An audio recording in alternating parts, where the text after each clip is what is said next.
जय श्री कृष्ण, राधे राधे। धर्म प्रेमी बंधुओं, गोस्वामी तुलसीदास जी दर्शन कराते हैं रामचरितमानस कि को विश्राम की पाव तात सहज संतोष विनय और चले न जल बिन नाव कोट जतन पच पच मरिए। कितना ही कर लो, मान के चलो अगर नाव जल में नहीं है तो कितना ही पतवार चला लो, आगे बढ़ ही नहीं सकती, क्योंकि बिना जल के नहीं चलती। इसी तरह से अगर मनुष्य के जीवन में विश्राम नहीं है, संतोष नहीं है, तो उसे विश्राम नहीं मिलेगा, उसे शांति नहीं मिलेगी। और अशांतस्य कुतः सुखम, जो अशांत है उसे सुख की प्राप्ति नहीं होगी। और मिलेगा कैसे, विश्राम कैसे मिलेगा, शांति कैसे मिलेगी? संतोष से। और जिसके मन में संतोष नहीं है, सब्र नहीं है, वो लाखों करोड़ों की दौलत होते हुए भी खुश नहीं रह सकता। बड़े बड़े महलों में, बड़े बड़े बंगलों में, मखमल के गद्दों पर भी उसे नींद नहीं आ सकती, वो चैन से नहीं रहता, क्योंकि उसे हमेशा ज़्यादा पाने का मोह रहता है, लगा रहता है। एक गाड़ी अब दूसरी गाड़ी हो, दूसरी गाड़ी अब तीसरी गाड़ी हो, एक घर है दूसरा घर हो, तीसरा घर हो, रहता कितने में? 3 फुट जगह में ही। लेकिन शांति नहीं है, सुख नहीं है। इसके विपरीत जो अपने पास जितना है उसी में संतुष्ट हो, जैसे ज़्यादा पाने का मोह नहीं है, वह कम संसाधनों में भी खुश रह सकता है। कहते हैं कि कब खुश रहेगा? गज धन, गौ धन, बाज धन और रतन धन खान, और जब आवे संतोष धन सब धन धूल सम, तो प्रशांत हो जाता है। जब तक संतोष नहीं आए, कहा भाई लोभ को कौन खत्म करेगा? संतोष। गोस्वामी तुलसीदास जी वो भी दर्शन कराते हैं कि वो देते अगस्त पंथ जल सोखा और जे में लोभ सोख संतोखा।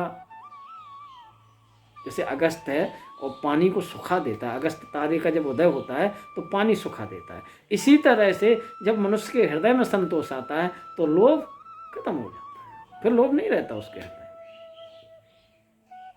और नवधा भक्ति में जो 8वीं भक्ति है वो भी राघवेंद्र सरकार क्या कहते हैं कि 8 जथा लाभ संतोषा, जो मिल गया उसी में खुश।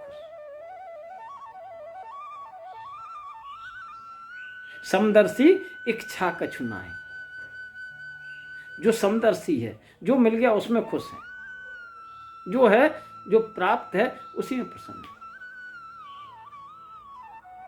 एक आदमी इसलिए दुखी हुए भागता जा रहा था क्योंकि उसे जूते खरीदने को पैसे नहीं थे, वो भागता जा रहा था बड़े क्रोध में, भगवान को उल्टा सीधा बकता होगा, जमाने को, समय को, इस सब को। कैसा समय है, आज हम जूते नहीं खरीद सकते, कैसा समय है, भगवान खाली मुझे ही देखो, और लोगों के पास क्या क्या है, गाड़ियाँ घोड़ा, मैं जूते नहीं खरीद सकता।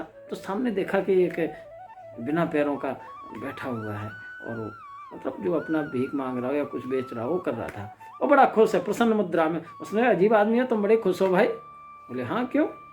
अरे बोले मैं इतना परेशान हूँ, हैं, और तुम खुश हो? क्यों परेशान हो? मेरे पास जूते के लिए पैसे नहीं है। और तुम खुश हो, तुम्हारे पास पैर भी नहीं है। बोले मैं इसलिए खुश हूँ कि मेरे पैर नहीं, एक चीज़ तो छीन ली भगवान ने, लेकिन और चीज़ें तो दी। मेरी जबान दी है, मेरे हाथ दिए, मेरे पैर दिए, इनसे मैं आपको नमस्कार कर सकता हूँ, मन वाणी से प्रिय वचन बोल सकता हूँ, आंखों से देख सकता हूँ, कानों से सुन सकता हूँ, बाकी सब चीज़ें दी, एक चीज़ नहीं दी। कोई बात नहीं, जो है उसमें खुश रहो, तो हमेशा प्रसन्न रहो। जो है उसमें प्रसन्न रहना सीखो, जो नहीं है उसके बारे में नहीं सोचो, बस यही संतोष है, इसी में प्रसन्न रहो। तो एक बार की एक बात है कि एक संत रहते थे एक गांव में, तो वो क्या चाहते थे कि स्वयं का आश्रम बनाना चाहता, जिसके लिए उनने कई लोगों से मुलाकात करते थे, मीटिंग करते थे, उनने एक जगह से दूसरी जगह यात्रा के लिए जाना पड़ता था। और इसी यात्रा के दौरान उनकी मुलाकात एक साधारण सी कन्या विदुषी से हुई। विदुषी ने बड़ा उनका स्वागत किया, उन्हें विश्राम करने के लिए याचना की। संत उसके बड़े व्यवहार से बड़े प्रसन्न हुए और उसका आग्रह स्वीकार किया। विदुषी ने अपने हाथ से स्वादिष्ट भोजन कराया, उसके विश्राम के लिए खटिया, उस पर दरी बिछा दी। आराम से महाराज जी लेट गए। तो विदुषी को तो सोते ही नींद आ गई, और महाराज जी को नींद नहीं आ रही थी। मोटे नरम गद्दे की आदत थी जो उन्हें दान में मिला था, पर रात भर चैन की नींद सो न सके और विदुरी किसी के बारे में सोचते रहे कि ऐसी कठोर जमीन पर वो इतने चैन से कैसे सोती हैं। दूसरे दिन सवेरा से होते हुए संत ने विदुषी से पूछा, तुम कैसे इस कठोर जमीन पर इतने चैन से सो रही हो? तब विदुषी ने बड़ी सरलता से उत्तर दिया, हे गुरुदेव, मेरे लिए मेरी ये छोटी सी कुटिया जो है एक राजमहल के समान भव्य है। इसमें मेरे मेहनत की महक है। अगर मुझे एक समय भी भोजन मिलता है तो खुद को भाग्यशाली मानती हूँ।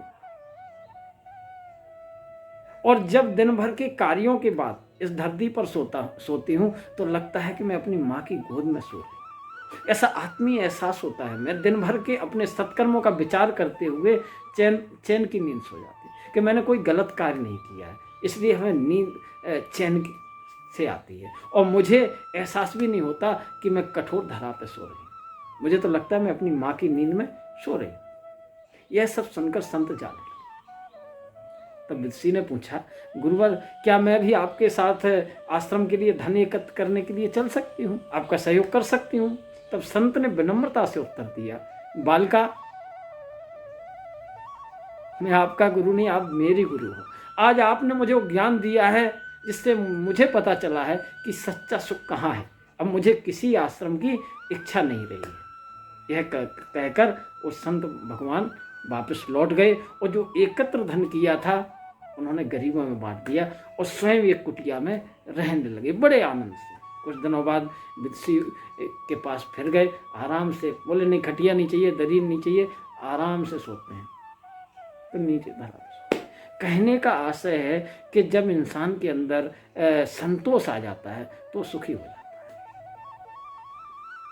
और लोभ उसका खत्म हो जाता है और इच्छा कछु नहीं, इच्छाएं खत्म हो जाती, क्योंकि इच्छा ही तो है। इच्छा से ही सब चीजें पैदा होती हैं। तो कहने का आशय यह है कि अपने जीवन में संतोष धारण करो तो हमेशा सुखी रहो। अशांतस्य कुतः सुखम, जो अशांत है उसे कहीं सुख नहीं है और संतोषी परम सुख। जो संतोषी है वो हमेशा प्रसन्न रहता है। कहने का आशय है कि जो तुलसीदास जी ने दर्शन कराया कि को विश्राम की पाव तात सहज संतोष बिन और चलये न जल बिन नाव कोट जतन पच पच मरिए। किसी को विश्राम मिलेगा तो संतोष करेगा और जब संतोष आ जाता है तो उसके लिए सब दुनिया में जो कुछ भी मिट्टी के समान। जय श्री कृष्ण। राधे।